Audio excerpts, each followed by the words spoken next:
ජීවිතය අපි ඕනෑම කෙනෙක්ගෙන් ඇහුවොත් වාට ජීවත් වෙන්න තියෙන වටිනාම දේ මොකක්ද කියලා. ගොඩක් අය කියයි ආදරය, සල්ලි, නැත්නම් පවුල කියලා.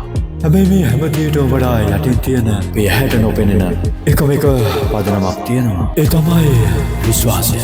විශ්වාසය කියන්නේ ඇත්තටම මොකක්ද? ඇයි ඒක බිඳුණු දවසට ලෝකෙම කඩම් වැටෙන්නේ? විශ්වාසය කියන්නේ අනිත් කෙනා කවදාවත් මාව රිද්දන්නේ නැහැ කියන බය නැති හැඟීම. විශ්වාසය කියන්නේ මොන දේ නැති වුණත් අනිත් කෙනා මම වෙනුවෙන් ඉන්නවා කියන තනි නැති හැඟීම. වැස්ස දවසට ගොඩයක් කියලා යද්දී අපිව දෙමින්නේ නැති වෙයි කියලා විශ්වාස කරනවා වගේ. තවත් මිනිස්සෙක් අපේ ජීවිතේට ලං කර ඉතින් කිසිම බයක් නැතිව. පුංචි දරුවෙක් උඩ දාලා අල්ල ගන්නකොට ඒ දරුවා hina වෙන්නේ තමන්ව බිම වැටෙන්න දෙන්නේ නැහැ කියන විශ්වාසය ඉතේ තියෙන හින්දා. විශ්වාසය කියන්නේ අවුරුදු ගාණක් මහන්සි වෙලා හදන මාලිගාවක් වගේ. ඒක ගොඩනගන්න ලෝක කැපකිරීමක් කරන්න ඕනේ.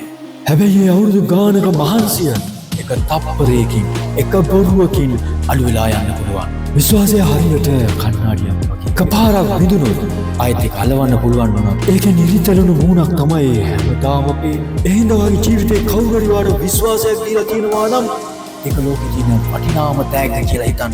ඒක කවදාවත් නැති කරගන්න එපා. පහලින් කමෙන්ට් කරන්න. මේ වගේ වීඩියෝ හැමදාම බලන්න අපේ channel එක subscribe කරන්න. සුබ දවසක්.